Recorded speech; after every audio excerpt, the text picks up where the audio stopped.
All right, here we are on Parliament Hill. It's an honor and a privilege to introduce the one and only Billboard Chris. It's a nice sunny day out today. Chris, how was your morning here at the protest so far? Have you been here for many days, or? This is my third day here this week. I was also here last weekend, Saturday, Sunday, and Monday. Nice. So what's that, 6 out of 10 days? 6 out of 10 days I've been here. I've had 4 negative comments. Of the board? 4 negative comments out of tens of thousands of people. I've had thousands of people hugging me and high-fiving me. It's nothing but support from this crowd. Yeah. And here at the protest, we have thousands and thousands, possibly millions, who have come through the city of Ottawa. And I want to contrast that to your activism and your protest, because sometimes it's been just yourself, right? Going out with your placard, with your board. And so what is it like to go into a protest of a sea of Canadians who are all like-minded on the same issues? So back home, I've been to lots of these freedom rallies. And for the first 6 months of the rallies, actually, I wasn't allowed to go to them because the police had banned me from going to the Vancouver Art Gallery, where all the protests are held in Vancouver, because I'd been arrested after getting assaulted. Wow. So, and you were banned from going to that place for just doing this, for standing here with the sign? That's right. That was October of 2020. I've been doing this for 17 months now. Yeah. And that day I had a sign on my front that said, "Gender ideology does not belong in schools." And I had a sign on my back, really controversial sign that said, "I love J.K. Rowling." The Harry Potter author. Yeah. And all these anarchist Antifa types surrounded me so I couldn't walk freely. Right. I'd taken a few steps off the sidewalk into the public square in Vancouver, and they surrounded me. So I went to talk to these police, because there was a big protest that day. I didn't know what it was. Yeah. And the police said I was instigating, just by being present. Wow. And the second time I walked off the sidewalk, my phone got swatted out of my hand. I walked back to the police. There was 15 of them watching. They all said they didn't see it, and they blamed me again. They told me not to walk into the public square. I said, "This is Canada. I know my rights. Are you telling me I can't walk freely just because I'm wearing signs?" The police officer said, "I'm not saying anything." This other police officer said, "This is a safe space." And I was naive. I roll. My eyes just rolled. I don't know if the microphone picked that up. Yeah, I was naive at the time. I didn't know that was code for a safe space for all of these guys who are attacking you, not safe for you. Right. So the third time I walked off into the sidewalk, I got about 20 feet off the sidewalk, and a union rep for the BC Government and Service Employees Union came and hit me like this. Hit you? Yeah. He like came cross check. Two-handed hammer fist thing. Wow. Right here. And instantly, right after I was hit, I didn't realize it, but police had followed me in. They grabbed me from behind, handcuffed me, took me to jail, charged me with causing a disturbance. Wow. And they banned me. The conditions of my release were that I couldn't walk on Hornby, Howe, Georgia, or Smythe Street downtown. All the streets surrounding the art gallery where all the protests go on. Right. So for 6 months, I couldn't go there, but all these freedom-loving people would walk by me all the time and give me hugs and high fives. Right. So I know what these crowds are like. I've actually spoken at 5 different freedom rallies, and I get nothing but support. Yeah. And so I love to go to wherever people are, because there's no point me standing around by myself. I go to where the biggest crowds are, and I get this message out there, because these people are parents as well, and they need to protect their kids, and they need to know what's going on in schools, and they need to know this sort of stuff going on online that is indoctrinating our children to believe that they may be born in the wrong body. Yeah, it really is everywhere. You can bring it in a little bit, Kyle. And let's revisit that. So when this happened, when you got assaulted basically by this mob of Vancouver residents, we'll call them,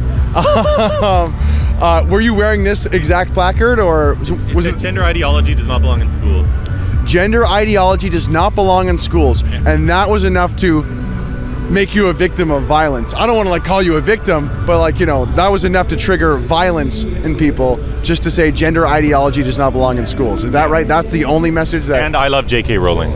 I heart J.K. Rowling. Wow. Yeah. Wow. I put up a big billboard in Vancouver in September of 2020 that said, "I love J.K. Rowling." Yeah. It got paint bombed overnight, and then it went viral, and a Vancouver politician named Sarah Kirby-Young said it was hate speech. Right. We love that word. We love our hate speech. It had a heart on it. Yeah. But it's hate speech for the world's greatest children's author. So Jimmy Pattison's company took it down the next day.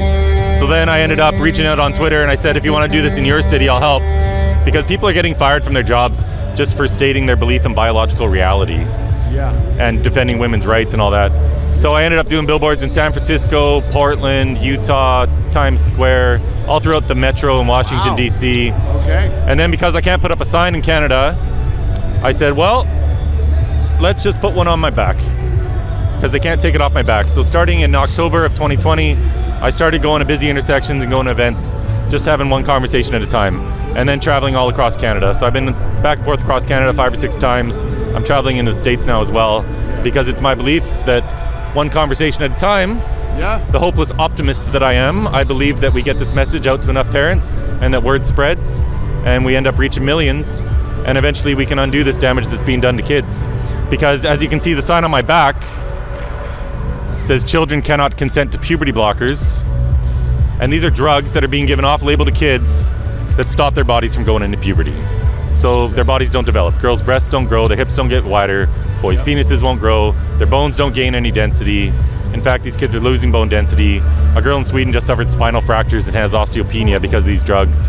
And that's just the first step of this medical pathway. The second step is giving these kids the opposite sex hormones. So this is mostly girls this is happening to today.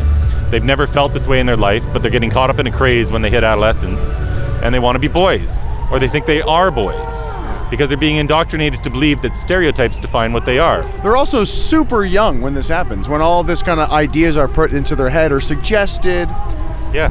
These kids are being taught this from kindergarten on up now. Is that only in BC? No. Or that's across Canada? It's the worst in BC. Of course. But it's spreading all across Canada now. It used to be in the Ontario curriculum that they wouldn't teach gender identity nonsense until grade 9, but now it's kindergarten on up. In Ontario? Yeah. So it was going to be grade 9, and now it's in kindergarten on up. Yeah, that's right. There's a woman right here in Ottawa. Her name's Pamela Buffoni. She runs a website called CanadianGenderReport.ca. And she's actually going to the Human Rights Tribunal against the Ottawa Carleton School District, because last year when her 6-year-old daughter came home from school, she was very distraught and upset because her teacher, this is grade 1 I guess, her teacher had taught her that boys and girls aren't real. Oh man, that makes me really angry. How do you keep such a cool head throughout all this? Because you have such patience, such poise, and I'm sure on the inside you're a dad, and there's a lot of energy in there. Yeah, I wouldn't be standing on street corners in a sandwich board freezing my butt off by myself all winter if I didn't have some passion for this. So yeah, I have 2 girls. They're 10 and 12 years old. One's about to turn 10. And this is the age when all these kids are getting affected by this ideology, because puberty is a hard time. Yeah, absolutely. And it's especially hard for girls. You know, their bodies are changing a lot. They're getting sexualized by men. Who knows what else is happening? Yeah. And I think just to cut in real quick, going through puberty, I think a lot of kids, doesn't matter the gender, I don't feel comfortable in my body. I don't know who I am. I don't know how I feel about these feelings. This is a human experience for the most part. Yeah, it's very normal. It's very normal. Puberty is not an easy time. No. It wasn't easy for me, even, because I was like the last boy in high school to hit puberty. Right. You know, which isn't the best, but whatever. It's way harder for girls. And this is like a cult that has infiltrated all of our society. Right. It's the official state religion now of our Canadian government. Right. All of our school boards are run by left-wing activists who are pushing this ideology into our schools. It teaches that some kids have a girl might have a boy brain, or a boy might have a girl brain. This is pseudoscientific nonsense. And if you look at the most used resource, it's this cute little image of a gingerbread man, which they call a genderbread person because they don't want to assign a gender to it. But it's used in all our schools and all these gender clinics across the world. And it says right on there what gender identity is. And all our kids are being taught that they have a gender identity. So if you teach kids that they have this magical gender identity, they have to figure out what their gender identity is, of course. Yeah. And so what's it defined as? Well, if you look at the genderbread person and all these other resources, it's defined as being based off your personality, your hobbies, your likes and dislikes, jobs, roles, and expectations. So this is 1950s sexist, regressive nonsense. What happened to telling our girls that there's no right way to be a girl? You can be whatever you want to be when you grow up. Now we're teaching our kids, our girls especially, that if they're into math engineering, if they want to play in the dirt, if they want to play football, if they want to climb trees, have if they're a tomboy. Exactly. Right? Like, we're teaching tomboys that they're actual boys. Yeah.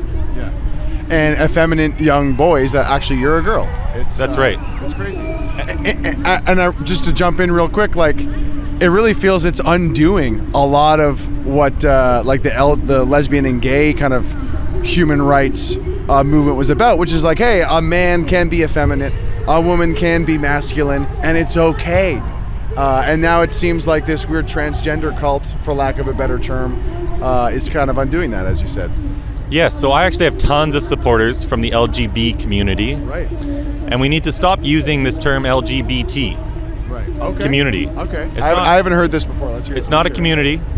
There's LGB, for sure. which is based on your sexual orientation. Yeah. Transgender stuff, gender ideology, it's totally different. This is teaching people that they are something that they're not. That a man is actually a woman or a woman is actually a man. It's got nothing to do with who you're attracted to. No.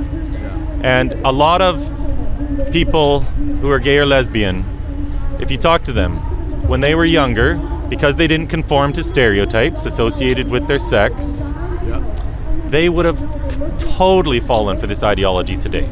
You talk to gay men, a lot of them will tell you when they were younger that they were more effeminate. Maybe they hung out with the girls, maybe they played with dolls, whatever. A lot of these gay men, when they were younger, had gender dysphoria themselves. And if they were growing up today, they'd be sucked into this cult, they'd be getting on these drugs and hormones, and to a substantial degree ruining their lives. So a lot of the LGBT community is fully on board with what I'm doing. I'd say it's pretty split, half and half. A lot haven't made the connection yet that they're actually coming for kids that were just like them. I think out of all of the issues out there right now, this is the one issue where most people, if they were honest, would agree with you. They would agree, I don't really understand the transgender thing, and it seems to be being pushed a little too hard. I don't understand the non-binary, gender fluidity, like, you know, all the different gender thing. They would agree in their heart of hearts if you actually asked, but I think it's probably the number one issue where people bite their tongues. They bite their tongues, I don't want to talk about it. Or they even do the thing where it's like, well, just let them live their life. And it's like, we're dealing with children though. You know, and that's where I always step in to say like, no, you can't just ignore this. So the activists will say we're just helping these kids to be who they really are by giving them an experimental drug that harms them for life and turning them into a lifelong medical patient. And I would counter that by saying, you're creepy looking, because most people who say that are creepy looking. Yeah, that's true. But, you know, so we need to help these kids because gender dysphoria is a real condition. Real thing. Yeah. Okay? Historically, this affected boys way more than girls, and it started from a really young age. And we have academic studies into gender dysphoria going back 5 decades. They're all up on my website. If you look at one of the most recent studies, it followed 139 boys for 20 years. These boys with gender dysphoria from a young age. 88% of them, 87.8% to be exact, when they grew up and went through puberty, their dysphoria simply went away. And 64% of them grew up to be gay. Yeah. Okay? So this is called transing away the gay. Transing away the gay, yeah. In Iran, it's illegal to be a homosexual. They will put you to death. But it's fine to be a trans woman. So the homosexual men in Iran will transition to a trans woman so that they can be in a relationship with a man. Now we're doing that here and we're calling this progress. Yeah, that's this is just such a big issue. I wanted to go back to, you have this sign, people are reacting in a big way. Why do you think this issue is so explosive? Why do you think people have such a visceral reaction to it? Especially in BC, I guess. But honestly, it's only 5% of the population. Even in Vancouver, which is a pretty woke town, when I'm standing at Granville in Georgia, and people from all walks of life are walking by me all day long, I have way north of 90% support. Thumbs up, nods. High fives, thank you brother, appreciate what you're doing. Yeah. And then it's primarily the young crowd, it's the under 25 crowd. And ironically, maybe ironic's probably the wrong word, it's mostly young females who are against what I'm doing. Because it's mostly young females and girls today who are transitioning. So they want to have compassion, of course, for all these other girls that they know who've transitioned to become a trans man. Yeah. But they don't understand what my position really is. This isn't about hate for these people. This is love for these people. because most of them are just going to grow out of it. They're caught up in a craze. They're being lied to in school. And we're giving them these experimental drugs which harm them for life.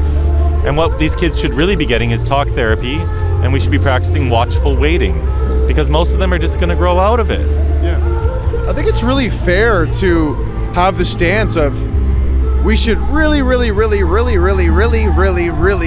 make sure if this is something you want to do.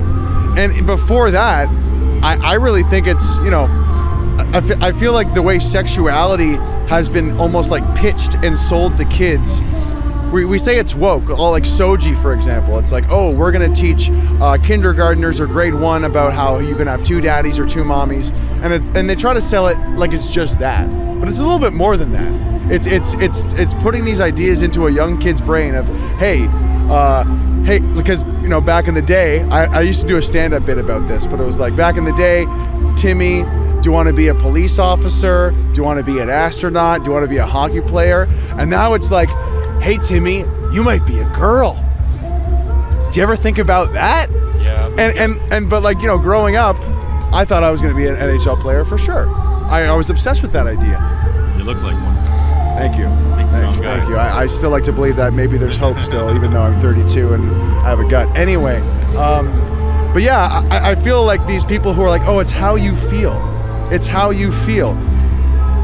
And I hate to be so crude, but I feel like the South Park episode from like 2007 or something nailed it on the transgender issue, which is like Kyle Blavatsky's dad ends up getting surgery to become a dolphin because that's how he felt inside. And the moral at the end is like, just because you feel like something on the inside doesn't mean you should necessarily get surgery to do that. Yeah, it's all insane. Matt Walsh actually just wrote a good book.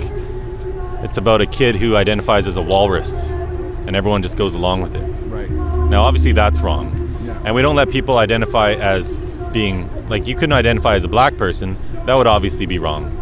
But why is it okay to identify as the opposite sex? Why are we all supposed to just go along with this? Right. Like, so gender dysphoria exists, and historically there have been adults who have transitioned.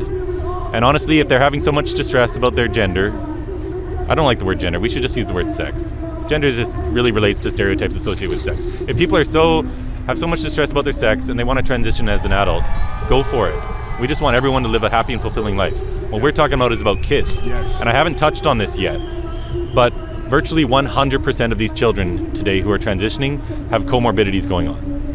Autism. Almost half of these kids are on the autism spectrum. This isn't me just saying this. This is from the parents I talk to, and this is from gender clinic studies themselves.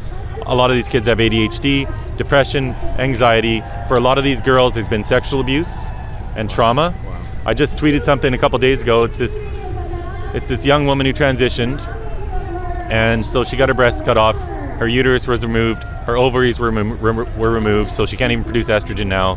She really wants to have kids. She can't hold down a relationship. And why did she transition? Her own words, because she was sexually molested by her father. So this was a way of her escaping the source of her trauma. And this is the case for a lot of these girls. But there's always some mental health comorbidity going on. And what happens today, which is much different than even a few years ago, when these kids go into these gender clinics, they are treated with what's called gender affirming care, which sounds really lovely, but it means that these endocrinologists and the nurses, they just simply affirm the child. If a girl says she's a boy, they say, wonderful, we're so glad that you found your true self. And in creepy, very creepy. In one appointment, they'll get these puberty blocking drugs or these cross-sex hormones. And it's altering their bodies for life, and it's turning them into lifelong medical patients, even shortening their lifespan, increasing their chances of heart attacks and everything. So it's just the wild, wild west of gender medicine. There's no evidence to back it up. And we have progressive countries like Sweden and Finland who have done away with this practice because there is no evidence. Right. There's never been a clinical trial.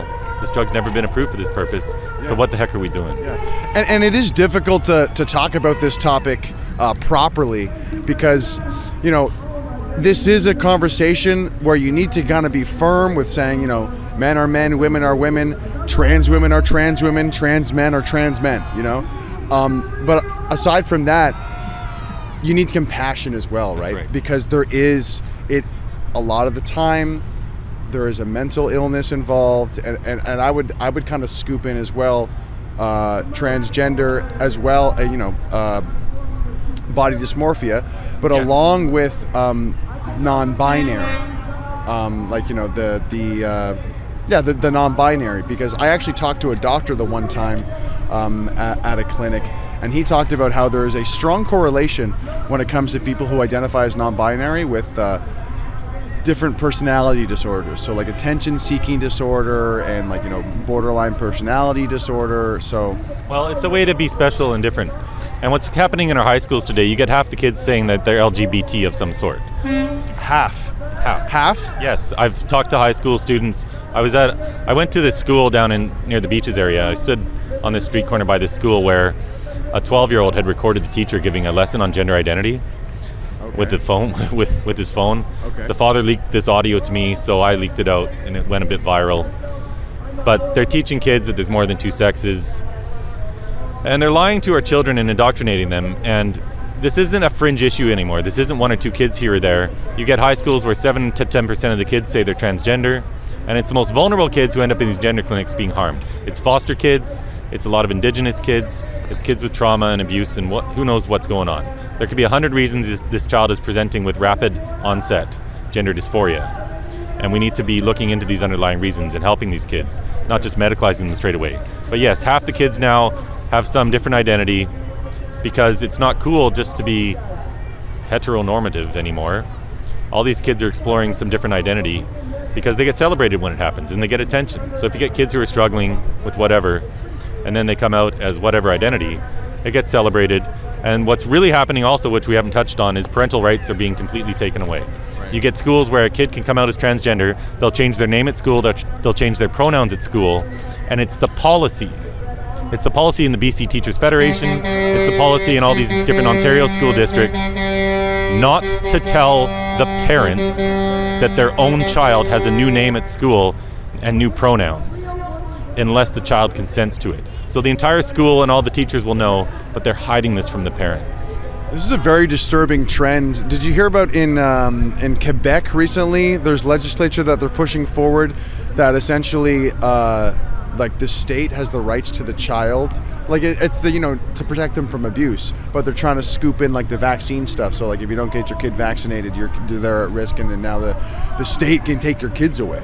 This trend is growing in different respects, but I think this is kind of the first big one, which is transgender ideology. Yeah. So I'll tell you one quick story. There's a young girl in BC. The first year they started teaching gender identity in the schools. Which was year? This was, I think, 2017. So Delta BC was one of the first school districts to do it, and this girl decided she was a boy. There had been some family trauma and stuff going on. And her age? She was 11 when she started. Wow. So they hid this from the parents. The father didn't find out about it until he read the yearbook at the end of the year and saw that his daughter had a new name. Wow. But she was sent to this psychologist named Wallace Wong. Wallace Wong gave a talk at the Vancouver Public Library a few years ago where he said he's transitioning himself over 1,000 children, so socially transitioning. This guy looks kind of creepy, right? Yeah, he looks creepy. Yeah.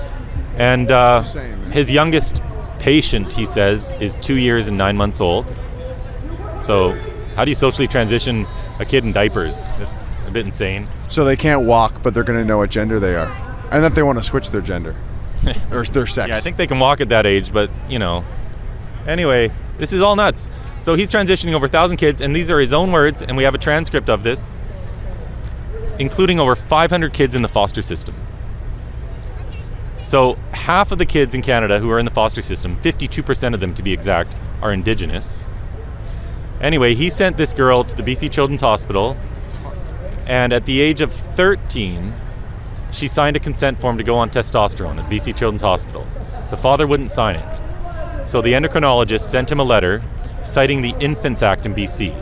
And this letter stated that as this girl's father, he was free to be a friend and advisor to her, but he couldn't intervene in this medical process because the Infants Act in BC states that parental approval is not needed for any medical procedure for the children.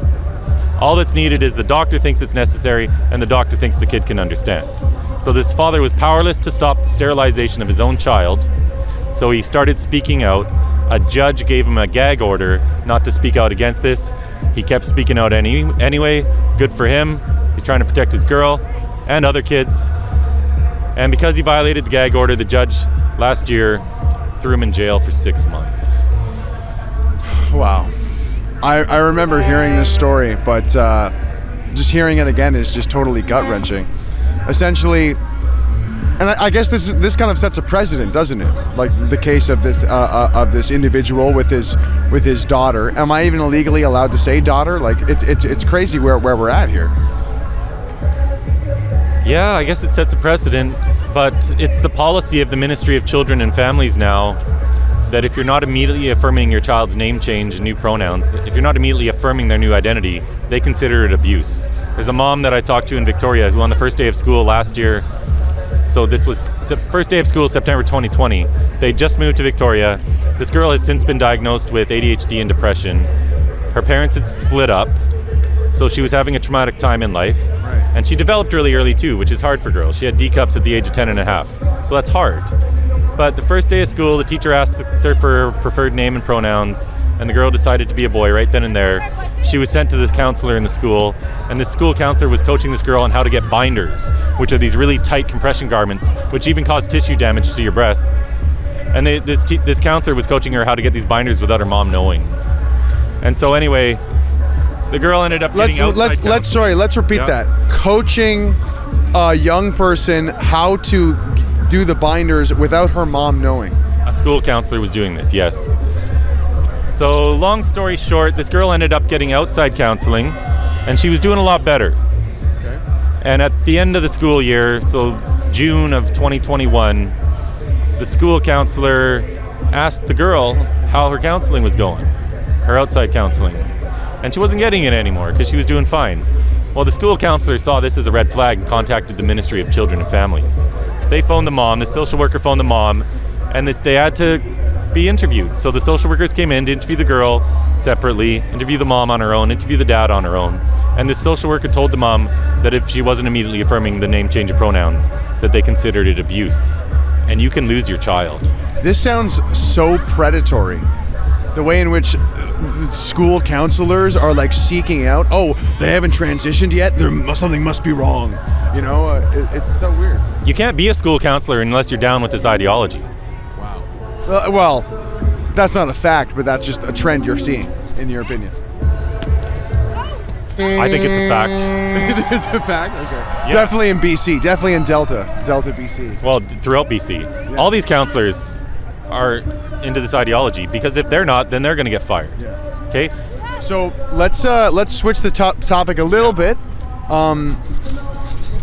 You know, we're out here at the trucker convoy. I talk to people, hey, like, do you watch the news? Do you watch the news in this country?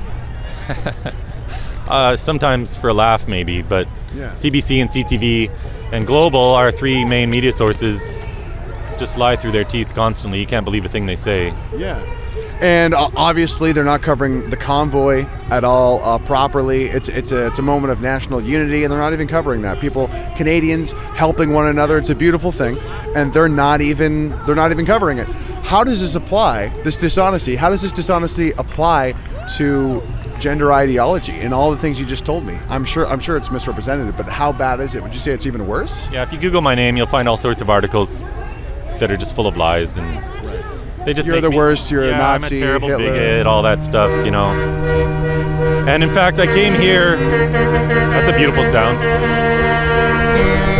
I came to Ottawa. The sound of freedom. It's the sound of freedom, actually. I came to Ottawa in late October, and I went to a street a couple miles away from here where there were 3 schools, just to have conversations with parents. Because this ideology is in these schools now, and they're lying to our kids. Political very successful in getting their ideological materials into our schools. So I want to talk to parents because when kids are getting harmed by teachings in school, obviously I need to talk to those parents.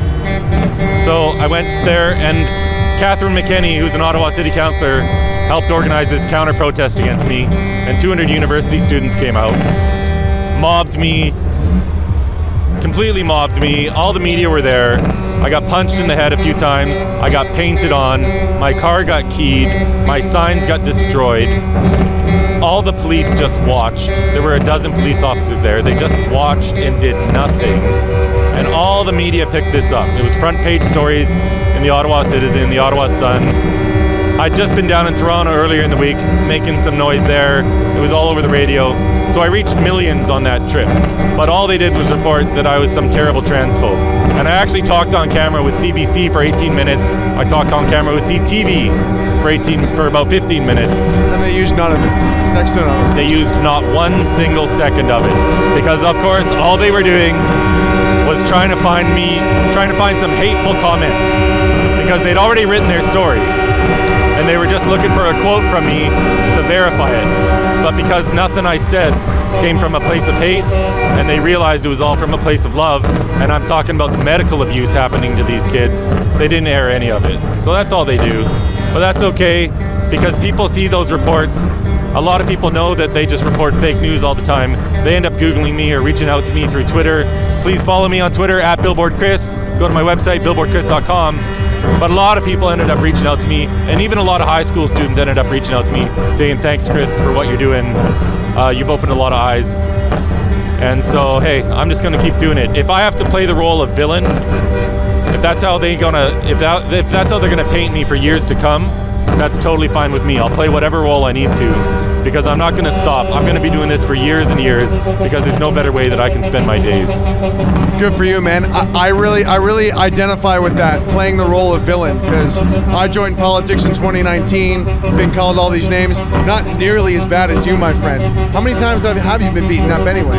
Like twice? Or? I've been assaulted probably close to 20 times. People spitting on me. I've been punched a number of times. I got my arm broken in Montreal. I got attacked by Antifa, 5 or 6 people. They jumped me. I'd never seen them before. I didn't see them until they were as far away from you. And I got immediately punched in the face, punched in the back of the head. My signs were ripped off. My body cam was stomped on in the street. And so I was upset that I lost my body cam, because I wanted images of them for the police. So as I was backing down the sidewalk, I pulled out my phone to film them. And this guy picked up a traffic cone. And I have all this on video. And he started swinging this traffic cone at me like an axe. And so 4 times I blocked it with my left forearm. And the base on those cones is pretty thick, right? Yeah. So one of those blows broke my forearm. No big deal, it's just a bone. I'm actually glad they did it, because it ended up getting a bunch of media and reaching a lot of people. And I'll take a broken bone any day of the week if I can reach a couple million people. Now that's sacrifice. That's sacrifice. And I really do want to emphasize, the power of one, because I think I saw you on Twitter. I think you had less followers than me. This was some years ago, and you've just ballooned to 20,000 or something? It's a little over 41,000 now. Yeah. So I'm hoping to get that up. I'm going into the States now too, and I get a lot more support. There's big organizations and big podcasters in the state who are starting to carry this message. So I'm going to keep doing maybe 1 trip a month into the States. I'm going to Washington, D.C. to a Heritage Foundation event on March 7th, and I'm going to hit New York and Boston as well. But, in a year or two, I'll be up over 100,000 followers for sure. And they can't stop me, because this isn't hate speech. I don't do anything wrong. I just take all the abuse. I don't fight back anymore. I never did fight back. One time after I got assaulted, I pushed a guy just to try to stop him from fleeing as a citizen's arrest. And then the police were looking at charging me.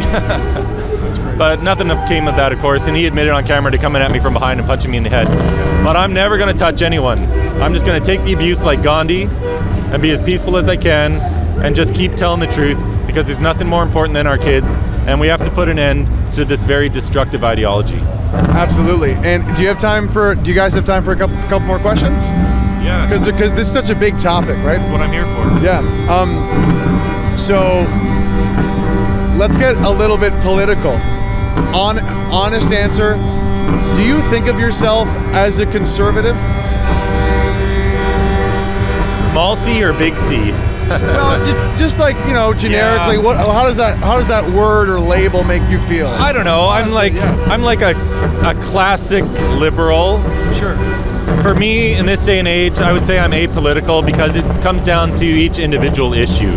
Right. Okay. So the Conservative Party of Canada They are just a bunch of chickens who refuse to address this issue. I was actually standing in front of the West Block there, just 100 meters away. Yeah, that building there. So when I come to Ottawa, and I've been here 7 times now, I stand down on the street, right in front of the entrance, because... With the board? Yeah, with my billboards on, because politicians come and go, and I talk to some of them. And I was standing down there, and I had the sign, which is on my back right now, it was on my front, saying children cannot consent to puberty blockers. And Erin O'Toole was coming back from Spark Street, which is 1 block away, and he hit the button at the crosswalk to come and enter the building. And there's only one entrance in and out of the West Block there. That's where the House of Commons is right now. And he looked up after hitting the button at the crosswalk, and he saw me. And so instead of walking straight across the street to walk by me to go into the building, he turned left and he walked 150 meters the wrong way. What a coward. Simply trying to avoid me. So I simply walked down on the other side of the street and I met him at the next crosswalk and I asked him a couple questions. And I got that on video and I tweeted it out. So he walked 150 yards that way, crossed the street, wouldn't talk to me, and then doubled back all the way up the ramp to get to the entrance that he was already at. Yeah. Simply trying to avoid a guy who says children cannot consent to puberty blockers. Could there be a more conservative message than that? There couldn't be. No. I'm trying to protect the health of thousands and thousands of children who are being sterilized, who are being turned into lifelong pharmaceutical patients. And this guy is such a coward that he can't even walk by me. I feel like that story is a very good analogy for the Conservative Party in general. Just like, oh, is that the issue people want me to talk about? I am going to walk a block this way, walk and completely avoid the situation. Yeah. So Max Bernier has been the only politician in Canada who supports this message. He had me on his YouTube channel just a little over a month ago, talking about it. His party took a formal stance on this issue. Nice. And he says a big part of that is because of the work that I've been doing. So I'm going to stand with any politician who's going to tell the truth about this issue. Yeah. And so right now, that's the PPC. Awesome. Well, I'm super inspired by, like I said, like an army of one. Like you've done so much with just yourself, poised, and with your placards. You know, I find that very inspiring. I wanted to share my own sort of interpretation of conservative because I never really identified as conservative, but the far left, the leftist establishment is going so far left. And I just think of the word conserve. And it's like, well, I think I want to conserve like man being a man, woman being, like, you know, I guess I am conservative in that sense, you know? Conserve the health of our kids. Yeah, like I'm pretty much a centrist, but the Conservative Party right now, what are they actually conserving besides Trudeau's latest policies? I think Erin O'Toole was an amazing for Trudeau. He was an amazing lead blocker for Trudeau. Like I've never thought Trudeau looked so good until Erin O'Toole, in my opinion. He hasn't spoken against anything that Trudeau has done. No. And just last week, maybe he kind of gave a lukewarm stance in favor of the truckers at some point, only because his pollsters said it was now okay to do so. Yeah. Too little, too late. You know, stop being political. Just say the truth. Yeah. Speak from your heart. Be a human being. That's what resonates with real people. Yeah. We don't want these fake guys talking for us. They don't represent anybody. They're just fake. Be a real person. Say the truth. And you know what? This is the biggest child abuse medical scandal in modern medicine history. And we are going to look back at this in 10 or 20 years and say, how the heck did we let this go on for so long? We look back in history now and we look to the 50s, 60s, even into the 70s when they were doing prefrontal lobotomies on people, which were literal ice picks going in through your orbital sockets into your brain, stabbing away at the prefrontal cortex, because this was supposed to help people somehow. And the inventor of the lobotomy received the Nobel Prize for medicine. And I bet at the time, the doctors were really creepy, and they thought it was very cool to experiment. So you have to go soon? Okay, I'll let you go if you want. Awesome. I think what's so hard about this topic to talk about it is that, kind of like the trucker convoy in a sense, it's hard to talk to like a normie or someone who's maybe not like privy to the information, because it's not just like kind of like one falsehood that we're dealing with. It's almost like lies on lies on lies on lies on lies. And I think with gender ideology, it's really one that needs to be fought for, because it's like if a man can be a woman and a woman can be a man, up can be down, down can be up. Like there's no telling how many more lives you can build upon that, right? So I guess, what have you found is the best way to kind of deal with that, the lies on the lies on lies? Does that make sense? Yeah, I mean, I just tell the truth. This is coming from a science background. I've read all the research. I've read all the academic studies. I follow the leading psychotherapists in the world, people like Stella O'Malley in Ireland and Sasha Ayad in the United States. These are beautiful, lovely, truth-telling women. And there's a whole bunch of people now speaking out against this. Yeah. And I'm sure you inspired a lot of them, by the way, so good for you. Well, I hope so, and I hope more come along and get the courage to come out into the real world and spread this message, because, you know, we have political activism going on in our schools now. We have queer theory, it's called. So this comes out of academia. I'm not saying that as a slur. This is what it's called. It's called queer theory. And it's basically trying to destroy everything that is perceived as normal. And make everything that's abnormal and even harmful, they're trying to make that the new norm. And even more than that, especially to a child, they kind of make it attractive, they make it interesting. Oh, you could be different, you can get more attention if you do this, right? There's a psychological motive for children to want to identify as these things. Yeah, and even in academia, even medical students today are being taught that biological sex isn't real. This is an attack on reality. And I've got this friend down in Sacramento. He's actually moving to Nashville soon. His name's Colin Wright. He's an evolutionary biologist. He's one of the only men in the world speaking boldly about this. And because he's an evolutionary biologist, hard to disagree with him. He's a PhD. And there's many other PhDs speaking out against this as well. And he's got a newsletter that he writes called Reality's Last Stand. And that is what we are dealing with here. This is reality's last stand. Because if we can say that boys are girls and girls are boys, just because they don't conform to stereotypes, well, this is absolute madness that has descended upon our society. And it's not just a case of identifying as something that you're not. We're now medicalizing these children. We're taking away their fertility. We are cutting off the breasts of girls even as young as 13 or 14 years old, even without parental approval. And all these kids now, we have so many young detransitioners, especially young women in their 20s who are saying, what the heck did you do to me? I was struggling in life. I was trying to get some help for different issues I was having, and I was just put on this treadmill of transition.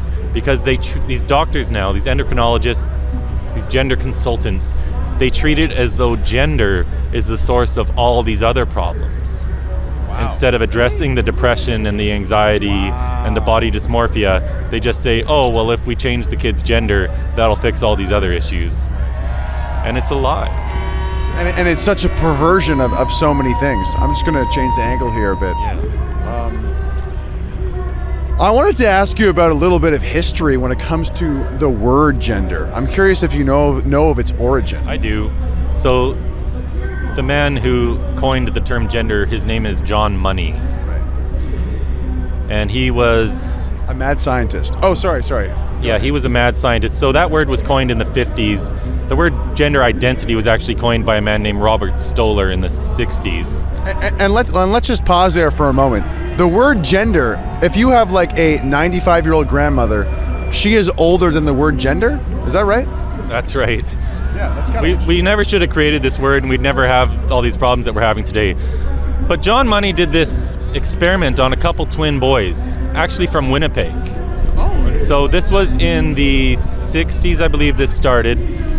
And these two boys were born to this couple in Winnipeg. And at 8 months of age, they went to get circumcisions. And they used this mechanical device. It heated up, I guess. Instead of just using a scalpel or whatever, they were using some device. Some weird 1960s experiment. Some weird device that malfunctioned, and it burned this boy's penis off. So the circumcision went wrong, and it burned the kid's penis right off. And so the parents, of course, were devastated, and they got this little 8-month boy. And they saw an opportunity for a reset. Yeah, I think they saw some commercial where John Money from Johns Hopkins University was advertising, looking for patients for part of his studies. And anyway, they made contact with John Money, and he decided to experiment on this boy, and the parents went along with it. And they ended up castrating the boy completely and creating this, fake vagina for him and raising him as a girl, because it was his theory that if you just raise a child as the opposite gender, I guess he thought that this was all just a social construct and the boy would essentially feel just like a girl. And back then, let's be clear, it was an experiment. It was in the name of science. Yeah, this is mad science. Right. And there's a documentary on John Money that the BBC put out that people can Google and check out. It's really disturbing. But long story short, this didn't go well. Both of these boys, when they grew up, ended up committing suicide. And he falsified a lot of his research findings as well. But this took off in academia, this idea of gender identity.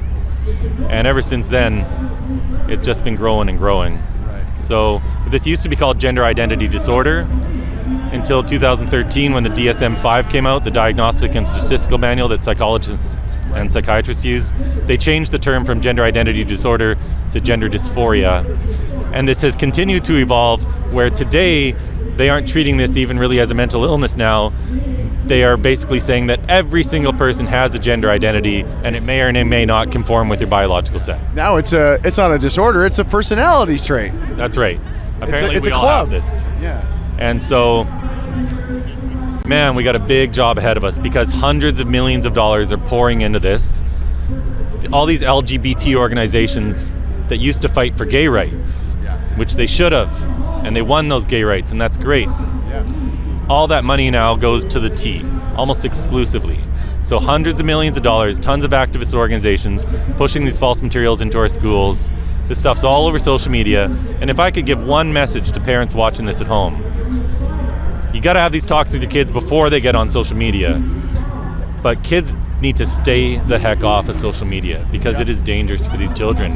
And you got all these kids going down these rabbit holes. They're getting onto Tumblr and TikTok and YouTube, websites like DeviantArt, anime, the whole anime community. It's flooded with trans stuff. And even these fandom sites, like kids go onto these fan sites for My Little Pony and Harry Potter or whatever, and they get flooded with this ideology and porn and all sorts of stuff.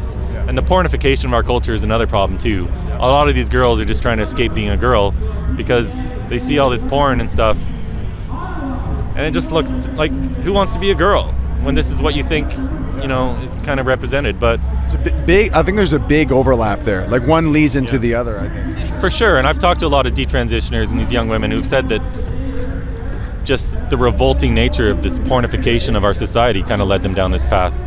But kids got to stay off social media, and parents got to get up to speed about what's getting taught in our schools. Because if you get one of these woke teachers, your kid's in danger. And I sound like a conspiracy theorist to say that, and I'm the furthest thing from a conspiracy You theorist. sound like a Bible thumper from the 1990s or something. But we're not just teaching math and English and everything in school anymore. We're teaching this crazy ideology. And especially if your child is on the autism spectrum and these ideas get into their head, it's really difficult to get through to them after. So if you have one of these woke teachers, they're going to be pushing this stuff on your kids. They're going to be teaching that there's more than two sexes. They're going to be teaching that we all have gender identities, and just because a girl's a tomboy, that she's an actual boy. And I think we got to put a stop to it.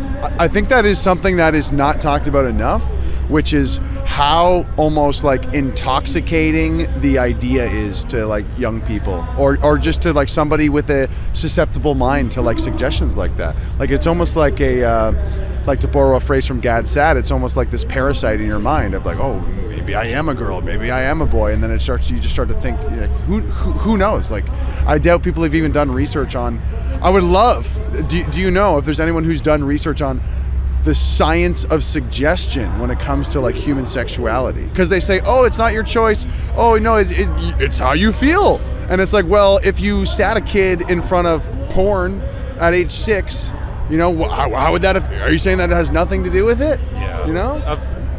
Yeah, I don't know about all the research articles on it. I'm sure there's all sorts of research being done, but these kids are being sexualized at a younger and younger age, and they're introducing all these concepts that kids don't need to know anything about.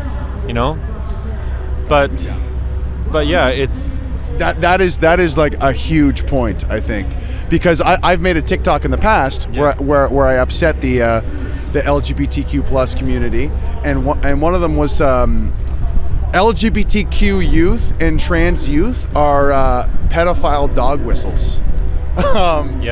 Part of queer theory, this critical theory, like we have critical race theory getting into our schools, we have queer theory. Part of this is actually the normalization of pedophilia as well. You have all these people now. Slowly we inch. Yeah, you have all these people who are, they don't want to call them pedophiles even, they want to call them minor attracted persons or MAPs. It's disgusting. And they're saying that pedophilia isn't wrong, it's only wrong if people act on it. Right. So they're trying to normalize it, and of course it's wrong. You know what? Never normalize any of this stuff. As soon as you start to normalize it, you give it a window for these creeps to get through. And you've got huge online communities of pedophiles. Like, this is nothing new. And today, I mean, we can get into all sorts of things to do with gender ideology, but to talk about the women's rights issues as well, the problem with saying that trans women are women and giving them access to all women's prisons, women's spaces, women's shelters, women's rape shelters, is you give an opening for all these pedophiles to get access to all these girls. Or just mentally ill men, right? Of course, yeah. And so you take all these safeguards away, and you get people like Trudeau with his bleeding heart who want to say, oh, you know, we just need to love everybody, let them identify as whatever they want. Well, come on now. You let them identify as anything they want and give them access to all these women's and girls' spaces. Of course you're going to have bad men take advantage of this. There are bad people, mentally ill people out there who love this ideology. So the whole thing is nuts. We need to get back to reality. We need to get back to protecting our women and our girls. And we need to get bold. Because what are we here on this earth for? Are we here to make money, get a bigger house, get a house at the pool? No, we're here for our families. When you're a parent, you're here for your kids. Your life isn't about you anymore.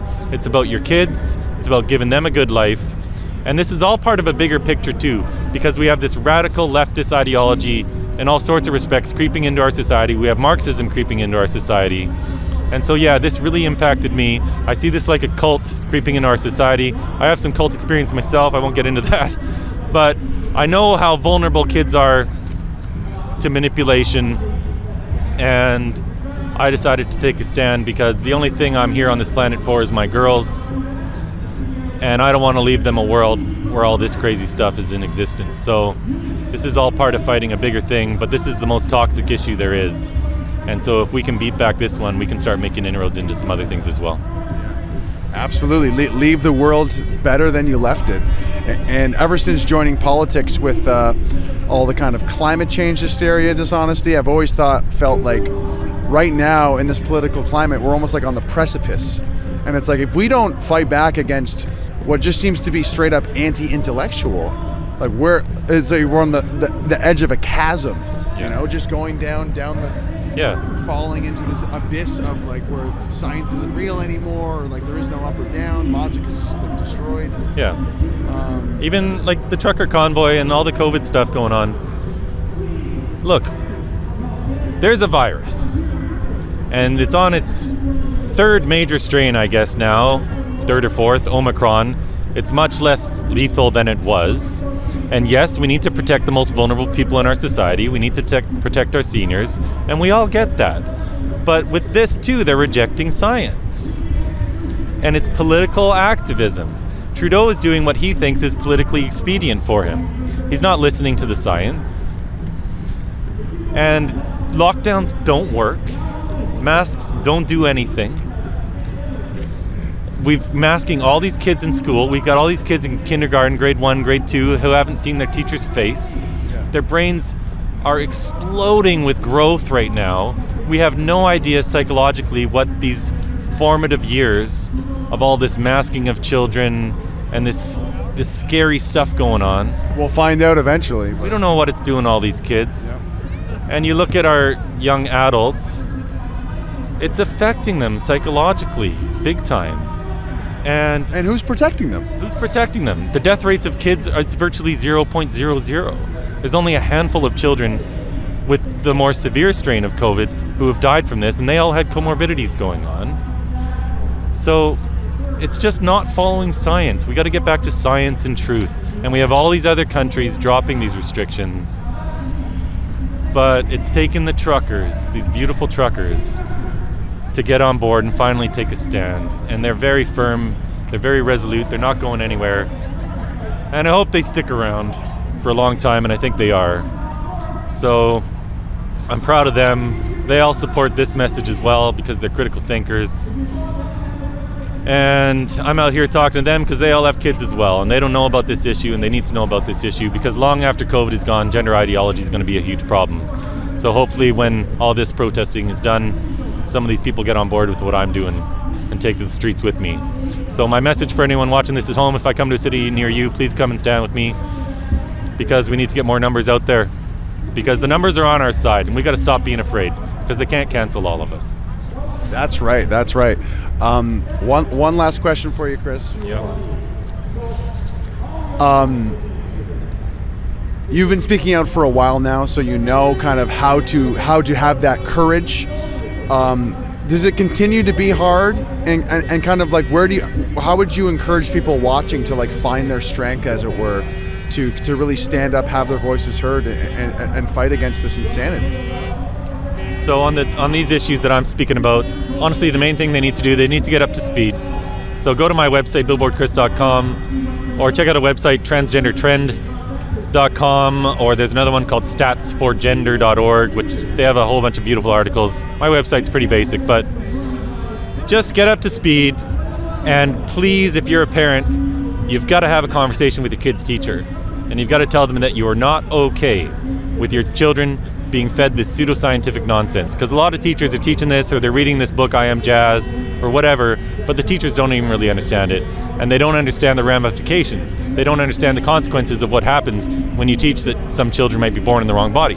Because some are going to take this literally. Yep. And they're going to start down this path of social transition and then medical transition, especially for these kids with comorbidities going on. And this is pretty well, not all of it, but a lot of it's irreversible. It's irreversible. Period.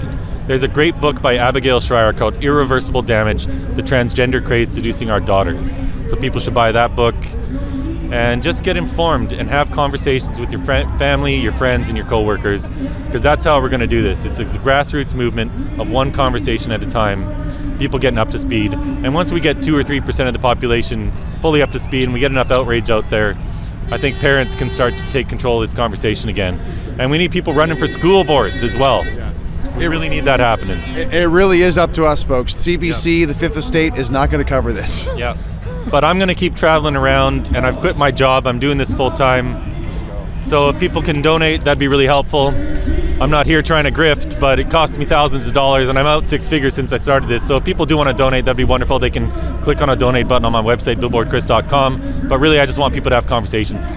On that note, how much money have you put into just the billboards in the States? Because you said you bought a bunch of billboards in the States. I fundraised for those, so that was okay. Oh, okay. I spent some of my own money as well, but that was all fundraising. But my biggest cost is just, I'm not working, I'm not making any money, so that's okay. I got support all over the world now, and if I have to raise some money, I can. I try not to ask for money, but I'm going to keep traveling around and keep getting this message out there because it's working. And one person can do a lot. If you're persistent and you just refuse to yield to the people who try to stop you and you just keep going, no one can stop that message from spreading. So that's what I'm doing. Absolutely. And let's just leave on a message of hope, because we're here at the Trucker Convoy, and I think this is the biggest protest in Canadian history. So many times you've been out there just yourself and your placard. How does it feel to be in this huge sea of people who are fighting for something? A lot of people say they're feeling Canadian pride for the first time in a long time. Can you relate to that? Yeah, I love it. It's beautiful. I've been waiting for this to happen. It's a difficult thing in Canada because we're such a huge country geographically, but our population is relatively small, 30 million people. There have been protests going on in all different cities, but the it's been easy for them to ignore it. So this is the capital of Canada. This is where Parliament is. Unfortunately, some of the residents might not like it, but this is where people have to come to take a stand. We have a right to do this. We have a right to protest, and we have a right to be heard. And so I think this is the most beautiful thing I've ever seen, to tell you the truth. And we're all fighting for the future and our children's future, right? That's right. We've got to take a stand because these politicians refuse to listen to reason, they refuse to listen to science, and they refuse to listen to Canadians. The majority of Canadians are now against all of these restrictions, mandates, lockdowns, whatever. And they just refuse to listen. They refuse to listen to the science. So it's about time we took a stand. Awesome. Thanks so much for your time, Chris. Thanks, brother. Thanks, dude. Respect, brother.